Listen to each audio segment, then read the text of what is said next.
Esta tesis, realizada en la Universidad Técnica de Ambato, en Ecuador, sirve como un antecedente muy importante para la investigación en curso por 3 puntos importantes. En primer lugar, se tiene que el marco teórico de esta tesis es muy enriquecedor para la investigación, ya que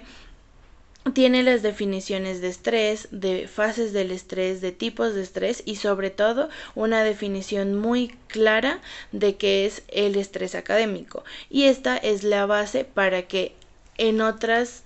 bibliografías y otras fuentes bibliográficas que sean revisadas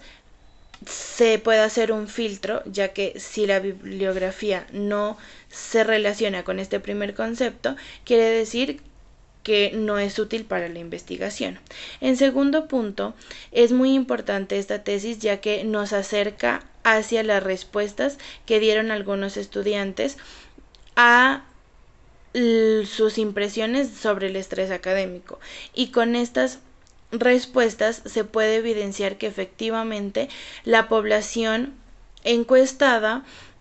en su mayoría cree que el estrés académico sí afecta sus funciones cerebrales y también su vida en general. Muchas de las respuestas evidencian que tienen cambios de humor, que ha bajado su rendimiento académico, que altera su estado de ánimo. Esto le permitió a la autora concluir que efectivamente el estrés académico está totalmente relacionado con la disminución en la capacidad funcional del cerebro. Y esto nos lleva al tercer punto, que es que nos permite a nosotros como investigadores crear una hipótesis, ya que al ser una investigación tan reciente y además en un país frontera, en un país tan cercano a Colombia, esto hace posible crear la hipótesis de que tal vez en el contexto colombiano y en el contexto de la Universidad CESMAC la población de estudiantes va a reaccionar de la misma manera. Aún así, claramente van a ser respuestas tal vez un poco distintas, pero muy parecidas, ya que la sociedad ecuatoriana y la sociedad colombiana tienen muchas similitudes, e incluso más al ser una frontera. Además, esta investigación y esta tesis nos da una guía de cómo se puede aplicar en nuestra universidad, y aparte nos confirma y evidencia que es una investigación viable y que se puede llevar a cabo de la Aportes de la musicoterapia en la percepción del estrés académico en estudiantes de la Universidad Distrital Francisco José de Caldas en la ciudad de Bogotá. Para comenzar, la musicoterapia es una técnica terapéutica de intervención muy potente que conecta de manera muy rápida con el contenido emocional de cada estudiante. Los sentimientos son el resultado de la toma de conciencia de cómo nos sentimos y de las sensaciones que experimentamos. Por lo tanto, los sentimientos sugestionan nuestro bienestar emocional, haciendo que oscile de una forma que se podría comparar a un pentagrama musical donde las notas suben y bajan según la melodía que dictan los sentimientos. La musicoterapia desde hace algún tiempo se dice que ha sido de gran ayuda y ha estado dándole gran importancia a la satisfacción y bienestar a los estudiantes frente a situaciones asociadas al estrés académico. La musicoterapia conecta directamente con el subconsciente del estudiante, con el lado más primitivo, y tiene la capacidad de provocar que el cerebro sea capaz de generar neurotransmisores como endorfinas o adrenalina, y estas sustancias son las que provocan diferentes estados en nuestro cuerpo, como la calma o la situación de alerta.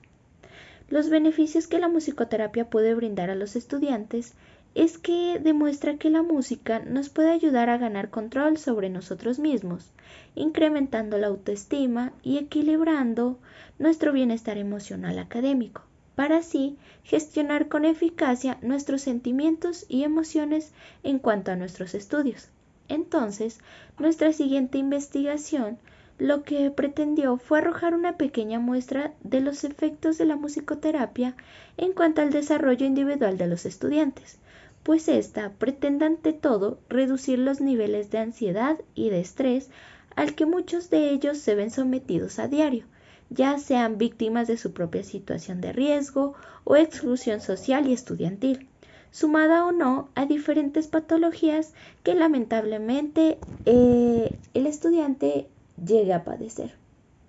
Y por último, nos gustaría que esta técnica terapéutica se implementara en nuestra Universidad CESMAC, así como lo fue en la Universidad Distrital Francisco José de Caldas.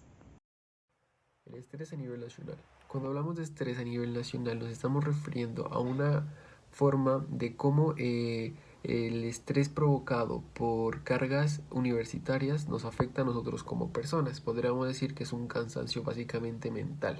ya que entre más alta sea la demanda académica y los recursos que nosotros tengamos para hacerle frente, mayor va a ser el estrés.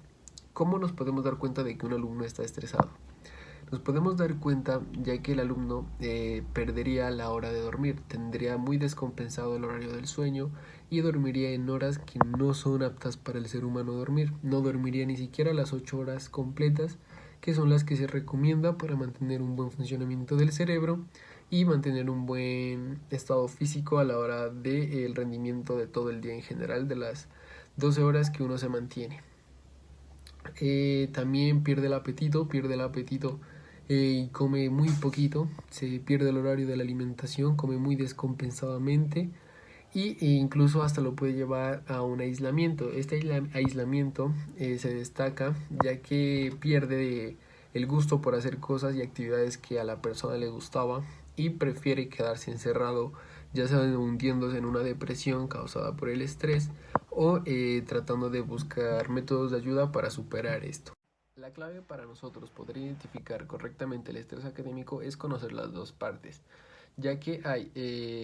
el estrés sí académico y el estrés no académico. El sí académico se divide en dos subtemas, que son las exigencias internas y las exigencias externas. Las internas son las que nosotros mismos nos causamos, ya que nosotros, en pocas palabras, llegamos a exigir más de lo que la situación amerita, ya sea en trabajos, en exámenes, etcétera. Y las externas son las que ya nos imponen en la universidad o en el colegio, que son los exámenes, los trabajos, que son muy complicados y nosotros no tenemos los recursos suficientes para hacerlos. Entonces ahí se genera el estrés, ya que por ejemplo tenemos un parcial al día siguiente, no nos alcanza el tiempo para estudiar, es muy complicado y a partir de ahí se empieza a generar el estrés. Esa es la parte de los sí académicos. Y por otra parte tenemos los no académicos, que directamente se podría decir que no tienen que ver así en concreto, pero que sí afectan bastante, porque es la parte donde, un ejemplo, nuestros padres son los que nos causan el estrés a nosotros. Supongamos nuestros padres son los que nos meten la presión y nos ponen estándares muy altos a los cuales a nosotros se nos va a dificultar llegar.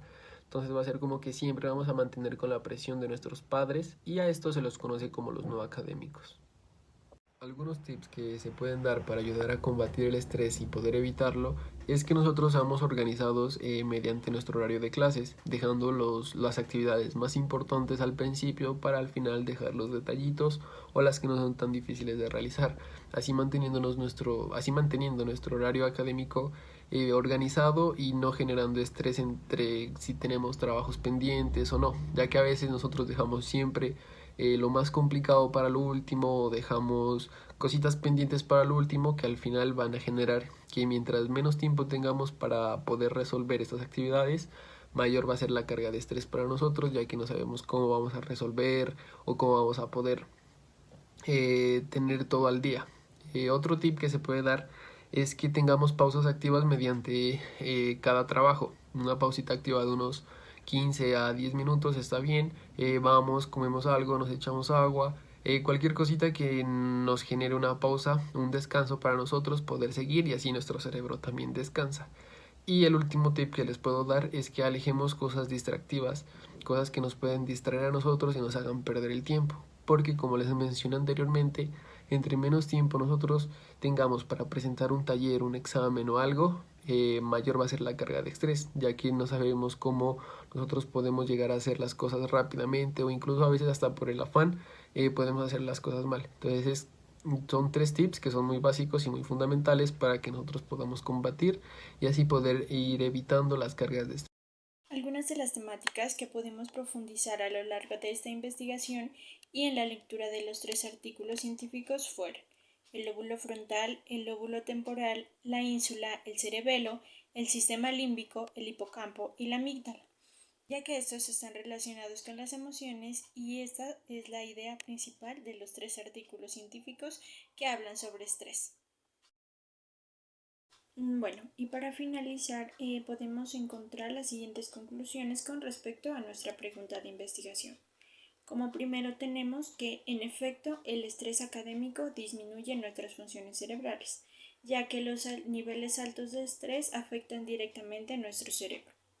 También que el estrés provoca enfermedades neurodegenerativas. También está relacionado y podemos ver que el estrés afecta la neuroplasticidad. Por último, tenemos que el estrés y en concreto el cortisol, que es un tipo de hormona que se libera como respuesta en momentos de estrés, daña nuestras estructuras cerebrales provocando en ocasiones la muerte neuronal.